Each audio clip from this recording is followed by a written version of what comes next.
오늘의 말씀지기 SLMHQ에서 사역하고 있는 김문수 간사입니다. 오늘부터 저와 함께 요엘서를 묵상하겠습니다.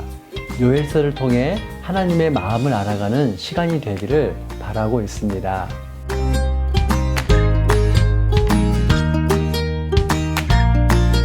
오늘은 먼저 요엘서의 개관을 다루려고 합니다. 그런데 요엘서는 두 가지 면에서 어려움을 줍니다. 첫째는 요엘서 저자에 대한 정체성 때문입니다. 1장 1절에 부두엘의 아들이라는 사실 외에 요엘에 대한 설명이 따로 없습니다.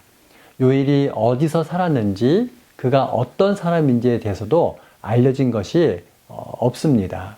단지 요엘이 이스라엘에서 잘 알려진 선지자였다는 정도뿐입니다. 두 번째는 요엘이 살았던 시대적 배경 때문입니다. 대부분의 선지서는 책을 시작하면서 선지자가 살았던 시대적 배경을 설명합니다. 이것을 통해 독자들은 선지자가 살았던 시대를 가늠하고 해석을 위한 지표로 삼을 수 있습니다. 그렇지만 요엘서에는 시대적 배경에 대한 정보가 없습니다. 이러한 이유로 학자에 따라 요엘서의 저작 연대를 BC 9세기에서 포로기 이후까지 그렇게 넓게 잡고 있습니다. 그렇기에 어느 한쪽의 주장을 일방적으로 받아들이기 어렵습니다. 따라서 독자들은 요엘서의 역사적 배경에서가 아니라 요엘서의 내용 자체에서 성경적 원리를 찾는 노력이 필요하다고 저는 생각을 합니다. 요엘서의 주제는 여호와의 날에 임할 하나님의 의의 통치라고 말할 수 있습니다. 여호와의 날은 요엘서에서 반복되는 표현이면서 강조점입니다. 예를 들어서 1장 15절, 2장 1절, 11절, 30절, 그리고 3장 14절에서 이런 표현들이 나오고 있습니다. 요엘은 메뚜기 때 습격으로 촉발된 이스라엘 땅의 황폐를 여호와의 날과 연결합니다. 그 날은 남녀노소 할 것 없이 모든 백성이 회개할 날입니다.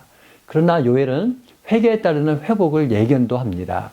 하나님은 전심으로 하나님께 돌이키는 이스라엘 백성을 이전 상태로 회복시키실 것입니다. 회개에 따른 회복은 여호와의 구원에서 절정을 이루게 됩니다. 요엘서 2장에서 다시 묵상하겠지만 이 시간에 요엘서 2장 28에서 32절을 읽어보겠습니다. 그 후에 내가 내 영을 만민에게 부어주리니 너희 자녀들이 장래일을 말할 것이며 너희 늙은이는 꿈을 꾸며 너희 젊은이는 이상을 볼 것이며 그때 내가 또 내 영을 남종과 여종에게 부어줄 것이며 내가 이적을 하늘과 땅에 베풀리니 곧 피와 불과 연기 기둥이라.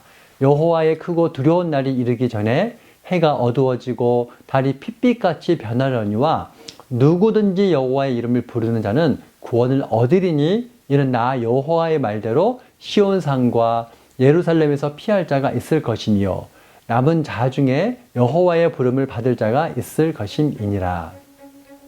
하나님은 여호와의 이름을 부르는 모든 육체에게 구원을 약속하십니다. 이러한 약속은 먼 훗날 예수 그리스도 안에서 성취됩니다. 여호와의 날은 하나님의 백성에게 이중적인 의미를 지닙니다.